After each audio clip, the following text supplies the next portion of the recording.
no es mi oficio. No quiero gobernar ni conquistar a nadie, sino ayudar a todos si fuera posible, judíos y gentiles, blancos o negros. Tenemos que ayudarnos unos a otros. Los seres humanos somos así.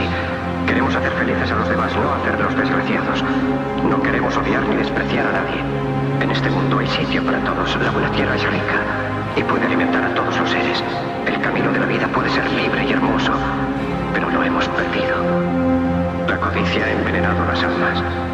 Ha levantado barreras de odio. Nos ha empujado hacia la miseria y las matanzas. Hemos progresado muy deprisa, pero nos hemos encarcelado a nosotros. El maquinismo que crea abundancia nos deja en la necesidad.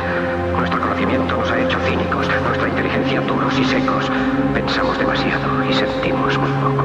Más que máquinas, necesitamos humanidad. Más que inteligencia, tener bondad y dulzura. Sin estas cualidades, la vida será violenta. Se perderá todo. Los aviones y la radio nos hacen sentirnos más cercanos. La verdadera naturaleza de estos inventos exige bondad humana. Exige la hermandad universal que nos una a todos nosotros. Ahora mismo mi voz llega a millones de seres en todo el mundo. A millones de hombres desesperados, mujeres y niños. Víctimas de un sistema que hace torturar a los hombres y encarcelar a gentes inocentes. A los que puedan oírme les digo, no desesperéis. La desdicha que padecemos y la amargura de hombres que deben seguir el camino del progreso humano. El odio de los hombres pasará y caerán los dictadores, y el poder que le quitaron al pueblo se le reintegrará al pueblo, y así mientras el hombre exista, la libertad no perecerá. Soldados, no rindáis a esos hombres que en realidad os desprecian, os esclavizan, reglamenta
Digo.